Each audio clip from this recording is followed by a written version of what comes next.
Le soleil matinal découpe des lignes nettes sur le sol. Tenola se tient face au miroir, immobile. Elle observe son propre regard, un instant de silence avant la tempête. 29 ans, développeuse senior, elle sait exactement ce qui l'attend. Le mariage de sa petite sœur n'est pas une fête, c'est un champ de mine. Elle saisit son sac posé sur la commode. Elle y glisse son téléphone, puis marque une pause, comme pour charger une arme invisible. Elle a préparé ses réponses. Elle vérifie une dernière fois l'heure sur son écran. Elle ne cherche pas l'approbation. Elle cherche à maintenir sa trajectoire. Elle ferme la porte de sa chambre. Le verrou claque. Un son sec et définitif. Elle descend les marches, le pas régulier. Elle sait que chaque invité, chaque tante, chaque regard curieux sera une pression sur ses épaules. Elle inspire profondément. La voiture l'attend en bas. Elle ouvre la portière, s'installe et fixe la route devant elle. Le trajet commence. La salle résonne de rires étouffés et du cliquetis des couverts. Sur les tables, la vapeur du riz jollof monte en volutes épaisses. Tenola avance entre les rangées de chaises, ignorant les regards appuyés. Tante Véro surgit soudain, un sourire figé sur le visage, et bloque son passage. Elle se penche. Sa voix traînante s'insinue dans l'espace entre elles. « Ma chérie, le mariage est beau, mais c'est bizarre. » Tenola reste immobile, le regard fixé sur l'assiette d'une table voisine. « Qu'est-ce qui est bizarre, tante ?» Véro s'approche encore, son souffle court. « Ta petite sœur est sur l'estrade, et toi, tu es ici à manger seule. À ton âge, tes camarades ont déjà 2 enfants. » Tenola pose lentement sa fourchette sur la porcelaine. Le bruit résonne comme un coup de feu. Elle lève enfin les yeux, le visage parfaitement neutre. « Tati, vos camarades sont pour la plupart sous terre, mais vous êtes là, à voler du riz de fête et à surveiller mon utérus. » Un silence brutal s'abat sur la table. Tenola se redresse, ajuste son sac et sourit, un éclat froid dans les yeux. « Bon, retour chez vous, Tati. Le sol est glissant, faites attention. » Elle pivote et s'éloigne.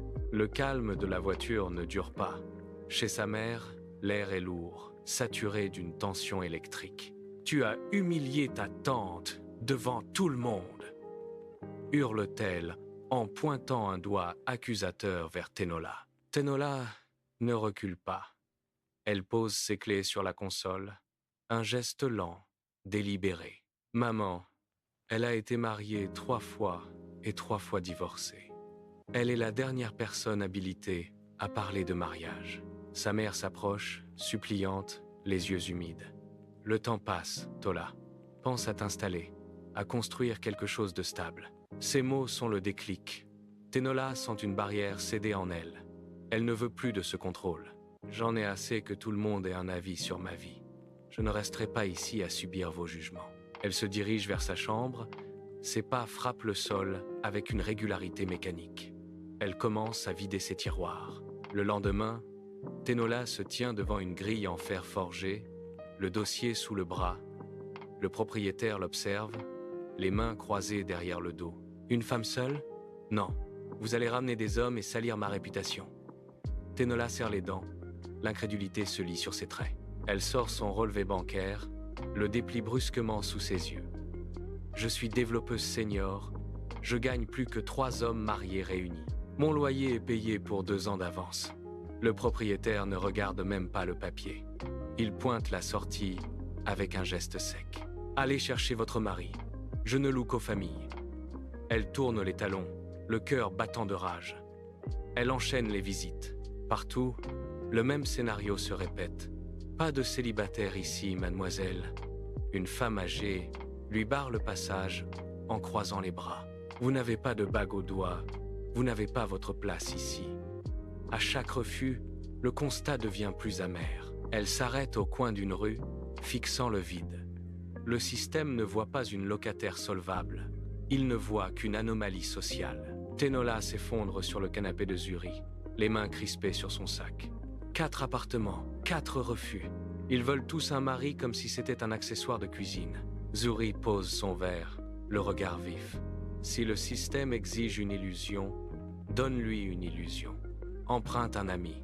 Qu'il se présente, qu'il serre la main du propriétaire, et tu auras tes clés. Le silence s'installe dans la pièce. Tenola fixe le vide. Elle prend son téléphone, fait défiler ses contacts et s'arrête sur le nom de Faye. Elle compose le numéro. Faye, j'ai besoin d'un service. Pas une faveur, une mise en scène.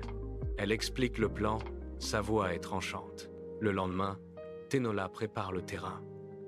Elle vérifie les documents, s'assure que chaque détail de la fausse identité est cohérent. Elle regarde son reflet dans la vitre, le visage fermé. Elle envoie un message à Faye. « Sois prêt, on va leur donner exactement ce qu'ils veulent voir. » Elle ferme son ordinateur. Le claquement sec résonne. Elle est prête à entrer dans le jeu, consciente que chaque pas vers cette clé est une comédie qu'elle méprise. Le propriétaire ouvre la porte, son regard balayant Faye avant de se poser sur Tenola. Faye s'avance d'un pas assuré, la main tendue. « Baba, j'espère que ma femme ne vous a pas causé de soucis. Laissez-moi parler d'homme à homme. » Le propriétaire se détend instantanément, un sourire satisfait étirant ses lèvres. Il invite Faye à s'asseoir, ignorant totalement Tenola qui reste en retrait. Faye enchaîne les phrases, mimant une autorité qu'il ne possède pas, validant chaque préjugé du vieil homme. Le propriétaire, conquis par cette mise en scène, sort le bail et le pose sur la table. « La maison est à vous. Essayez de faire un garçon bientôt. » Tenola signe le document, sa main ne tremble pas, mais sa mâchoire est crispée.